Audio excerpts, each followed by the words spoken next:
السلام عليكم ورحمة الله. نبداو هذا مساء اليوم من جورنال فال بخبر عنوانه: الرجاء لم يستدعي الحداد ومالونغو للجنة التأديبية لهذا السبب.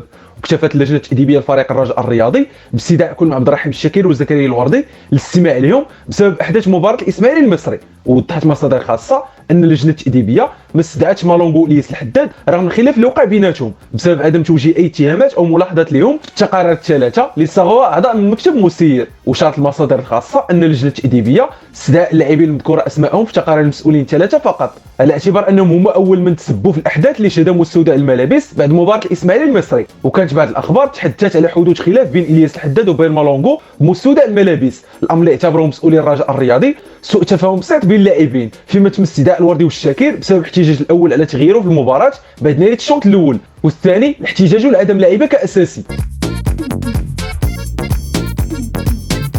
ألترات الرجاء تنتقد سلوك متولي بعد رفضه للمثول امام اللجنه التأديبيه. وهجمت فصائل الرجاء الرياضي الجرين بوز والألترا ايجلز قائد الفريق محسن متولي بعد رفض المثول امام اللجنه التأديبيه للفريق الاخضر على اثر بعض التصريحات اللي ادلى بها متولي بخصوص اقصاء الرجاء من عصبه الابطال الافريقيه على طونغيت السنغالي. واكدت ألترات الرجاء في بلاغ مشترك ان رفض متولي القدوم لاستماع الاقوال ما غيمرش مرور الكرام، واعتبرت ان الرجاء فوق الجميع، وطالبت المكتب المسير للفريق بالمزيد من الحزم والصرامه في بحال هذه المواقف. وجا في البلاغ هذا المقتطف: لم نستطع تجاوز خبر رفض اللاعب محسن متولي المثول امام اللجنه التأديبيه للنادي، وسنستغل هذه الفرصه لنذكر كل شخص انه عابر والدوام للشعار والجمهور فقط.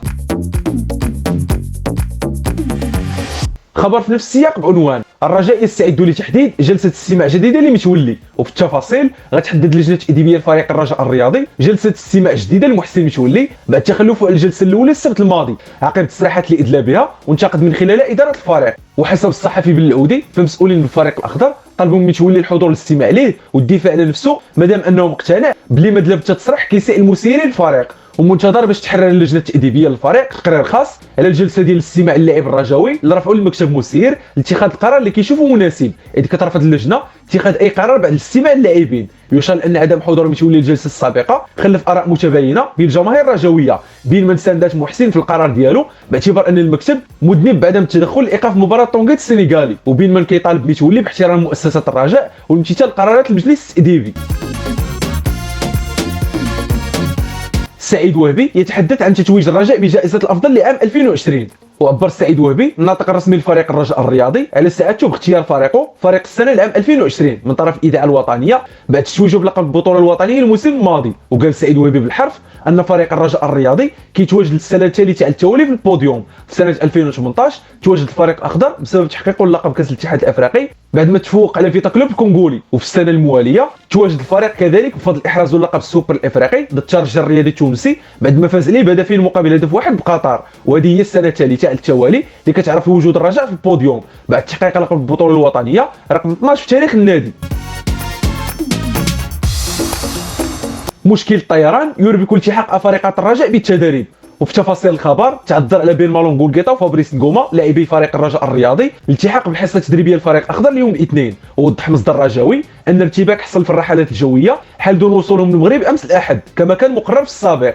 وسافر مالونغو نغوما للكونغو للاستفاده من عطلته بعد ما منح الطاقم التقني لفريق الرجاء اللاعبيه عطله الازيد من 10 ايام، اذ استغل مالونغو الفرصه من اجل عقد قرانه ببلده. ومتوقع باش يلتحقوا اللاعبين الكونغوليين في الاسبوع الجاري بتدريب الفريق الاخضر لبدء استعداداتهم لاستئناف البطوله الوطنيه المقرر انطلاقها بعد عوده المنتخب المحلي من الكاميرون بحيث كيشارك في البطوله الافريقيه اللاعبين المحليين.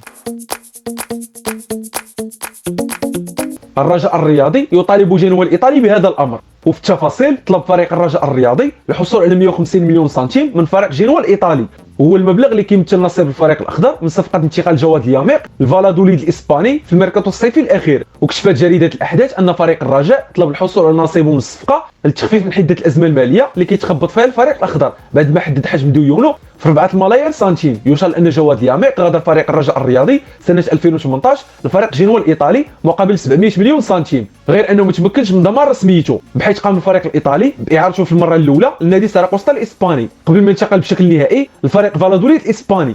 نمر معكم فقره ميركاتو ونشوف شنو تقال على الميركاتو الرجاوي في مختلف المنابر الاعلاميه.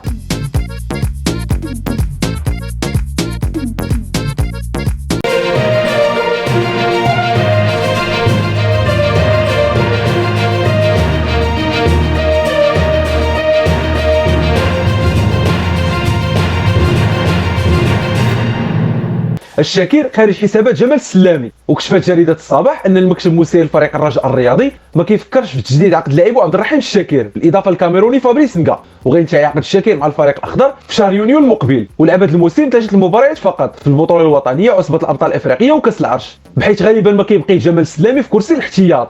يذكر ان اللاعب عبد الرحيم الشاكر توصل بعرض احترافي في هذا الميركاتو الشتوي من نادي نهضه بركان اللي كيرغب في التعاقد معاه، لكنه رفضوا لحين الحصول على مستحقاته الماليه من فريق الرجاء الرياضي، بحيث قال في تصريح الاذاعه ام اف ام انه مازال كيدير الفريق الرجاء بمبلغ 480 مليون سنتيم.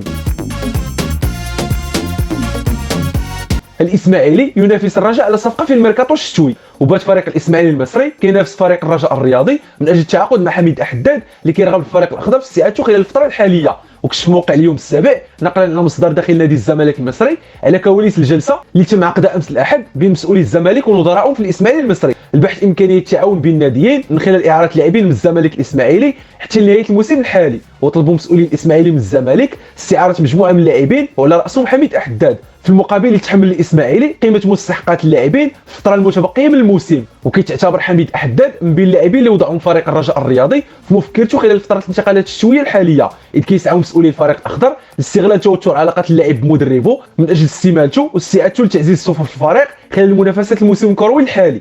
كان هذا اخر خبر رجوي في عدد اليوم جورنال فير، في امان الله ونتلاقاو في اخبار رجوي جديده ان شاء الله.